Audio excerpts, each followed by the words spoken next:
para na mag-share ng gospel? Okay lang po magbahagi ng salita ng Diyos dito. Yan. So, isang mapagpalang gabi po sa ating lahat.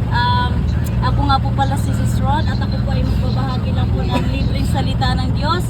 And wag po kayong mag-alala kasi hindi po ako mag-aabot ng sobre or anything po sa inyo.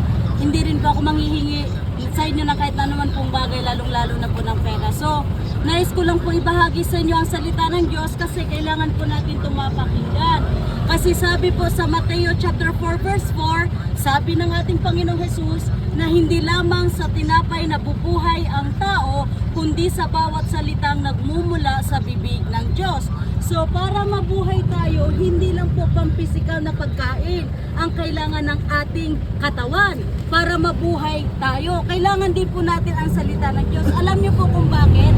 Kasi po ang salita ng Diyos, ito yung tumutulong sa atin sa oras ng pagsubok.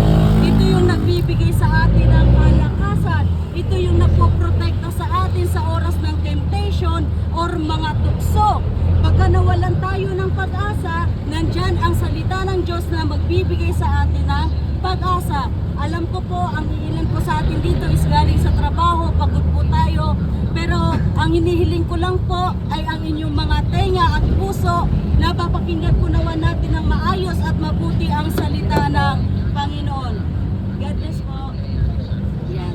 God bless po. God bless you, Kuya. Yan, meron pong nakasulat dito sa Mateo po. Babasahin ko lang po sa bawat isa sa atin. Dito po sa Mateo chapter 11 verse 28. So ito po yung inaalok ng Panginoong Jesus sa mga tao merong mabigat na pinagdadaanan sa buhay. So sabi po dito ng Panginoong Jesucristo, lumapit kayo sa akin, kayong nabibigat ang lubha sa inyong mga pasanin at bibigyan ko kayo ng kapahingahan. So lahat po dito ay merong mga pagsubok na pinagdadaanan sa buhay. Hindi ko po alam kung ano yun, pero alam po ng Diyos kung ano yung mga bagay na iyon. May mga bagay tayong dinadala na minsan akala po natin hindi na natin kaya. So nandyan po ang Diyos, inaalok niya tayo na tayo po ay lumapit sa Kanya sapagkat siya po ay nagbibigay ng kapahingahan sa mga nahihirapan na sa buhay. Alam niyo po ba na sabi po ng John 15:5, sabi mismo rin ng Panginoong Jesucristo na kung ang isang tao ay hiwalay sa Kanya, wala tayong magagawa sa buhay na ito. Alam niyo po kung bakit? Kasi yung buhay natin, yung kalakasan natin galing yan sa Panginoon.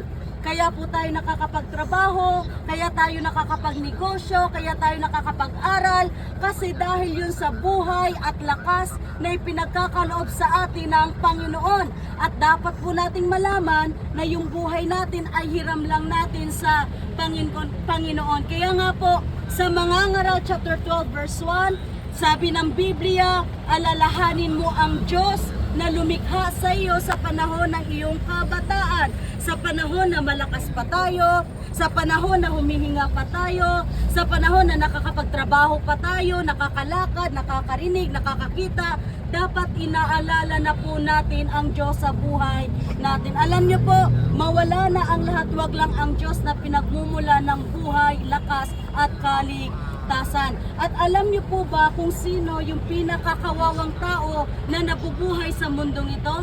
Hindi yung mga taong mahihirap, hindi yung mga taong walang pinag-aralan, hindi yung mga taong walang pera. Ang pinakakawawang tao na nabubuhay sa mundong ito, yung mga taong walang Kristo sa kanilang buhay. At tandaan po natin mga kaibigan, na yung buhay natin sa sanlibutan ay pansamantala lamang.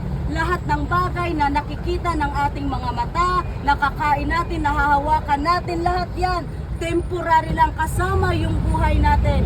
At meron nakasulat sa Biblia na pagkatapos ng kamatayan natin sa mundong ito ay meron pa tayong kakaharapin kabilang buhay. Sabi po sa Hebreo chapter 9 verse 27, for it is appointed unto man once to die, and after that is judgment. Sabi po doon, itinakda ng Diyos na minsan lamang mamatay ang tao at pagkatapos nun ay ang paghatol ng Diyos. So minsan lang tayo mabubuhay sa mundong ito. Kaya nawa sa ating pamumuhay sa mundong ito, sikapin nating magkaroon tayo ng relasyon sa Panginoong Hesukristo upang magkaroon tayo ng kaligtasan ng ating mga kaluluwa at buhay na walang hanggan. Alam niyo po, mahal po kayo ng Diyos, mahal po tayong lahat ng Panginoon. Yung binasa po natin kanina na kung meron na po kayong mga kabigatan sa buhay, sa Diyos po tayo lumapit kasi ang Diyos ay ang totoong nagmamahal at nagmamalasakit sa bawat isa po sa atin dito. So hayaan niyo po ako na mag-alay po ng isang maikling panalangin para po sa ating biyahe na tayo po ay makauwi ng ligtas sa ating mga tahanan. Manalangin po tayo, aming Diyos na banal at makapangyarihan sa lahat.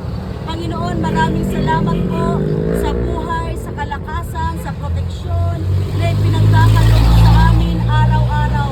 Panginoon, panalangin ko po Diyos na ang bawat isang naririto ay patuloy mo pong ingatan ang kanilang buhay, patuloy mo silang pagpalain sa lahat ng area at aspeto ng kanilang mga buhay kasama ang kanilang mga pamilya, Panginoon. At panalangin ko rin po, Panginoon, na yung salitang nahasik na pakinggan ng bawat isang naririto ay tumimo sa puso ng bawat isa, magdala ng pagbabago upang hindi kami mapahamak, Panginoon. Maraming salamat po, O Diyos. Ingatan mo kami na makauwi kami, Panginoon, ng safe and sound sa aming mga pupuntahan, O Diyos. Pagpalain niyo po ang jeep na aming sinasakyan, si Kuyang driver, Panginoon. Ingatan mo po siya sa kanyang pagmamaneho, araw-araw, paghahanap buhay at pagpalain niyo po, Panginoon, itong jeepney na ito at ang bawat isa naririto. Ito ang aking sawat panalangin sa pangalan ng Panginoong Hesukristo.